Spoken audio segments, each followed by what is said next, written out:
Yes news महाराष्ट्रामध्ये आपल्या सर्वांचे स्वागत। इस्लामपुरात झालेल्या खुनाच्या आरोपीच्या इस्लामपूर पोलिसांनी मुसक्या आवळल्या। वाळवा तालुक्यातील इस्लामपूर येथे कुख्यात गुंड नितीन संजय पालकर वय वर्ष 35 याचा धारदार शस्त्राने वार करून भर दिवसा खून करण्यात आला होता। या घटनेमुळे इस्लामपूर शहरात खळबळ माजली होती।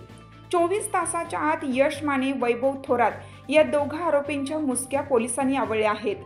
मयत नितीन पालकर यांनी यश माने यांचे पानशॉपमधील बिलाचे पैसे न दिल्याच्या कारणावरून दोघांच्या मध्ये झालेल्या भांडणाचा राग मनात धरून कोयता व चॉपरने नितीन पालकर याच्या अंगावर ठिकठिकाणी वार करून ठार मारले। सदरच्या घटनेबद्दल यस न्यूज महाराष्ट्र चॅनलशी बोलताना पोलीस निरीक्षक संजय हरुगडे काय म्हणाले ते पाहू।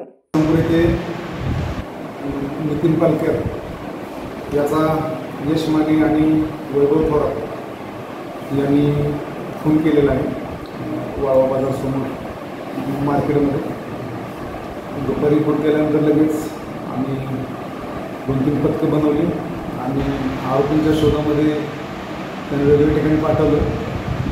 काल संध्याकाळी ताकारी साईडला दोन्ही आरोपी मिळून आलेले आहेत, त्यांना अटक केलेलं आहे आणि त्यांना आज आम्ही कोर्टासमोर हजर करत आहोत।